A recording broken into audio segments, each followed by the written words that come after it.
आदाब, नमस्कार, सत श्री अकाल। मैं मुस्कान और आज जो सच्ची घटना मैं आपको सुनाने जा रही हूँ वो आपके रोंगटे खड़े कर देगी।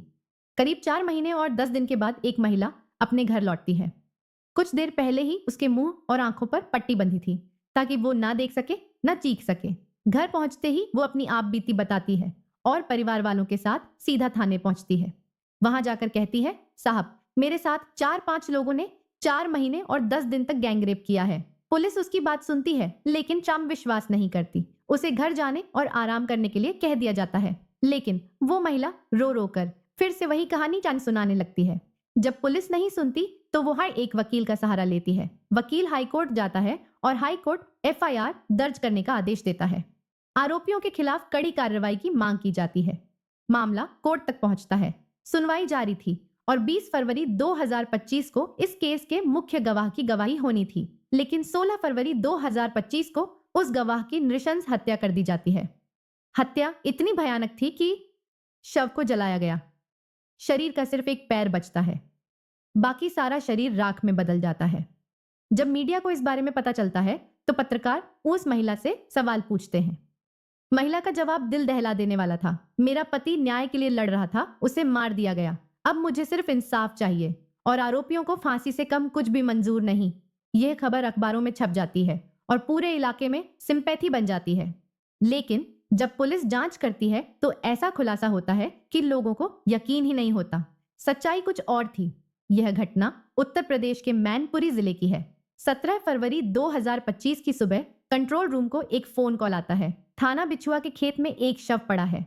जब पुलिस मौके पर पहुंचती है तो देखती है कि शव की सिर्फ एक टांग बची थी, बाकी पूरा शरीर जलकर राख हो चुका था।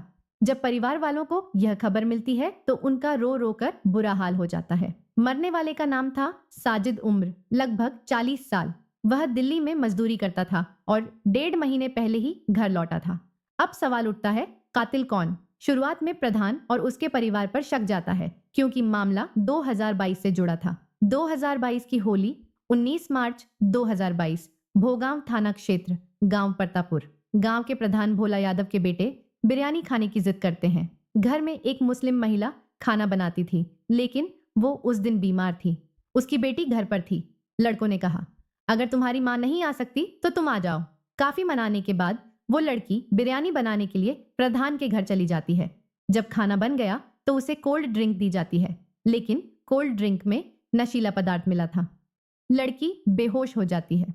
उसके साथ दुष्कर्म किया जाता है। जब वो विरोध करती है तो उसे डरा धमकाकर घर छोड़ दिया जाता है। अगले दिन जब लड़की का भाई विरोध करता है तो उसकी पिटाई कर दी जाती है।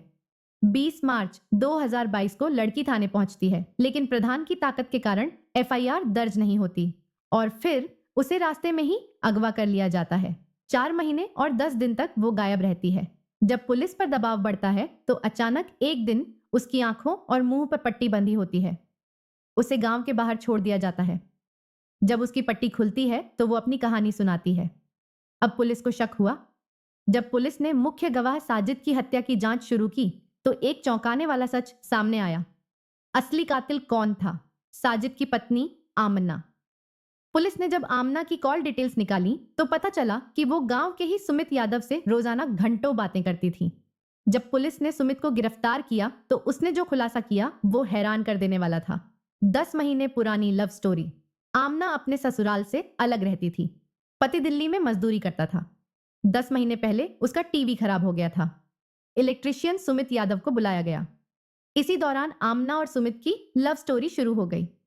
जब साजिद दिल्ली से लौट आया तो आमना और सुमित मिल नहीं पा रहे थे, तो उन्होंने साजिद को मारने की साजिश रची। 16 फरवरी 2025 की रात आमना ने खाने और चाय में नशीला पदार्थ मिला दिया। जब नशा असर करने लगा तो साजिद खेत की तरफ चला गया।